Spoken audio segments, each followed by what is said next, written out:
আর রেখা পাত্র মহাশয়া এখন অনেক ভালো ভালো কথা বলছেন, তাকে আমি সম্মান জানিয়ে বলছি।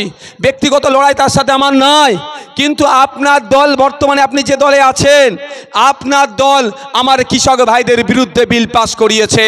তাই পশ্চিমবাংলার কৃষকেরা, সন্দেশখালীর কৃষকেরা, বসিরহাটের কৃষকেরা আপনার বিরুদ্ধে, আপনার দলের বিরুদ্ধে ভোট দেবে। তখন আপনার দলের বিরুদ্ধে ভোট দেবে।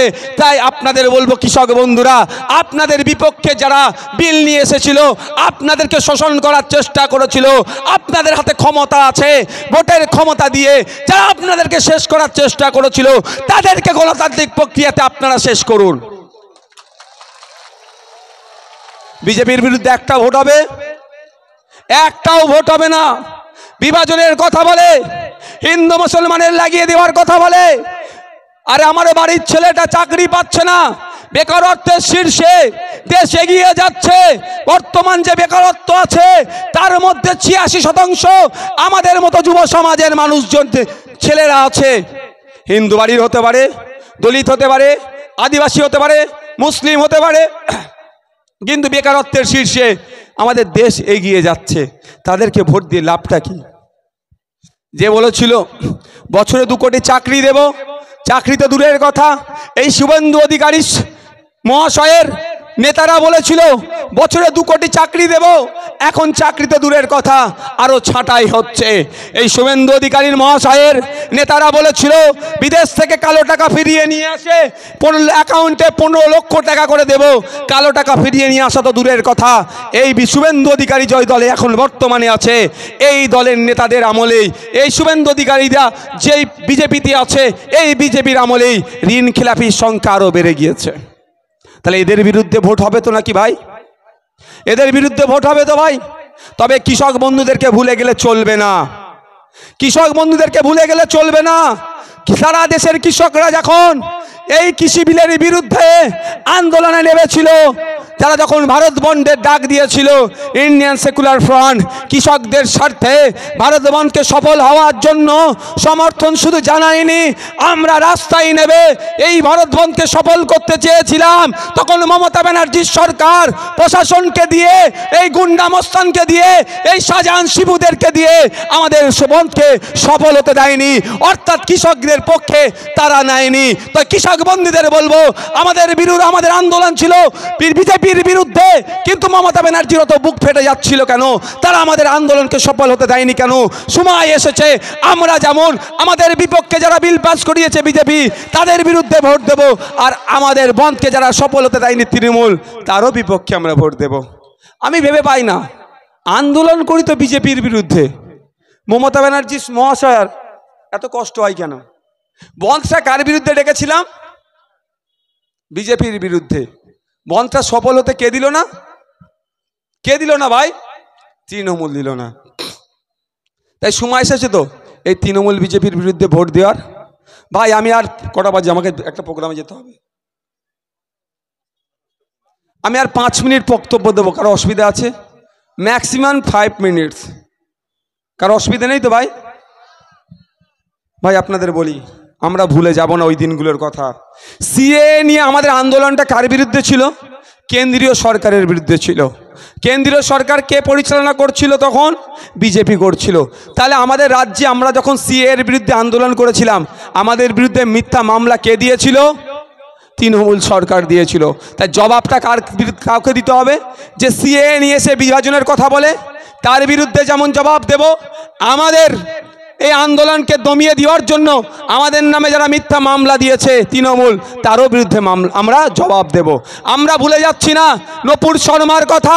নূপুর শর্মা যখন হজরত মুহাম্মদ সাল্লাল্লাহু আলাইহি সাল্লামকে নিয়ে বাজে মন্তব্য করেছিল, কুমন্তব্য করেছিল, আপত্তিজনক যখন মন্তব্য করেছিল, পশ্চিম বাংলার ধর্মপ্রাণ মুসলিমরা যখন এর বিরোধিতা করেছে, মমতা ব্যানার্জি তখন আমাদের বলেছিল যে এই আন্দোলন দিল্লির বিষয়, দিল্লি গিয়ে আন্দোলন করুন।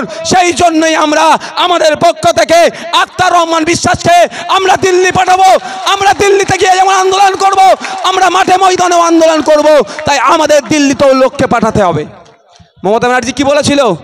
দিল্লি গিয়ে আন্দোলন করতে না, এই দিল্লি যাবে, আন্দোলন করবে, আমরাও মাঠে ময়দানে আন্দোলন করব।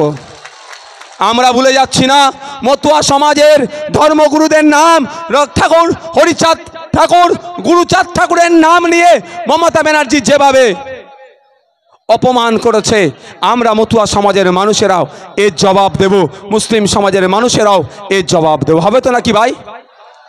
সকলে ভালো থাকবেন, সুস্থ থাকবেন, বিদায় নেন। বিদায় নিতে নিতে আপনারা শুনতে থাকুন কয়েকটা কথা, আস্তে আস্তে বিদায় নেন। আর এই গ্রাউন্ডের মধ্যে কেউ আসবে না। গুপ্তাজি কিছু কো মাত ইধার ঘুষনে দেগা, কই না ইধার। আপনাদের বলবো আপনারা নিশ্চিন্তে বাড়ি যান, কোনো রকম প্ররোচনায় পা দেবেন না। কারণ সম্রাট আজকে জেলের ভাত খাচ্ছে। সম্রাটের চালা যদি মনে করে শওকত মোল্লাকে বাঁচিয়ে নেবে, এটা মাথায় রাখবেন। শওকত মোল্লা যদি বাঁচিয়ে নিতে পারত তাহলে সম্রাটকেই বাঁচিয়ে নিত। ভাই আপনাদের ভিতরে আসলেন কেন? ভয় পাওয়ার কোনো জায়গা নাই। ভাই ভলেন্টিয়ার যারা আছেন, মিডিয়া বন্ধু ছাড়া সকলকে বার করে দেবেন। আমি এখান থেকেই বলে দেবো কোনো কোশ্চেন যদি থাকে। সকলে ভালো থাকবেন, সুস্থ থাকবেন, আপনি আস্তে আস্তে বিদায় নিন।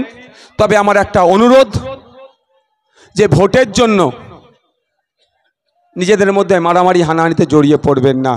ভোট আসবে যাবে, নেতারা আসবে যাবে, কিন্তু এই ভোটের জন্য নিজেদের মধ্যে মারামারি হানাহানিতে একদম জড়িয়ে পড়বেন না।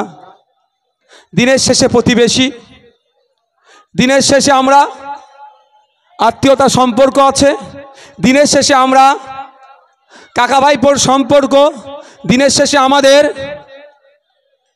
চাচা ভাইপোর সম্পর্ক, এটা আমাদের মাথায় রেখে চলতে হবে। আপনারা যারা এসেছেন আস্তে আস্তে বিদায় নিন। মিডিয়ার বন্ধুর যদি কোনো কোশ্চেন থাকে করতে পারেন, আমি এখান থেকে উত্তর দিয়ে দিচ্ছি। আমি এখানে বেশিক্ষণ থাকতে পারবো না, পরের প্রোগ্রাম আমাকে যেতে হবে। আমার গাড়িটা কোথায় আছে? এই গাড়িটা নিয়ে স্টেজের কাছে চলে আসো তো। কোথায় গাড়ি আছে? নিয়ে আসতে বলো, ফোন করো। ভাই কারো কোনো কোশ্চেন আছে? ছোট করে।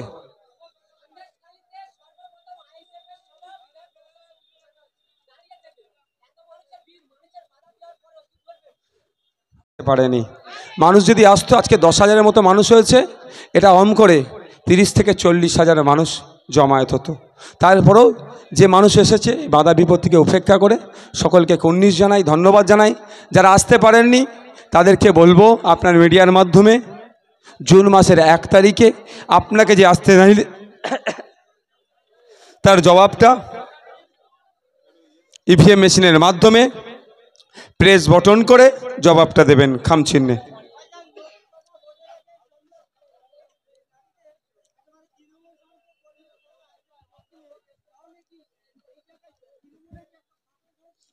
এটা আজকের তো নয়, এই বেচারিগুলো ভয়ে আসতে পারতো না। এদের কাছে অল্টারনেটিভ অপশান ছিল না, এদের কাছে বিকল্প ছিল না। আইএসএফকে এতদিন পায়নি, কাছে পেয়েছে আইএসএফ, এসে আইএসএফের ছায়াতলে আসছে। সারা রাজ্যের মানুষেরা বিভিন্ন রাজনৈতিক দল ছেড়ে আইএসএফের ছায়াতলে আসছে।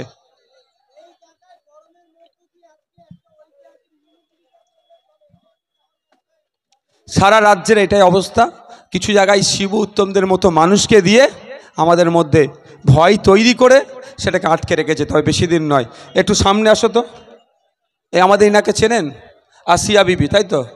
আয়েশা বিবি ভয় দেখিয়ে জেলে রাখার চেষ্টা করেছিল, কিছু করতে পেরেছে? আইএসএফকে ধুমকি জেল দিয়ে আইএসএফকে আটকে রাখতে পারবে না।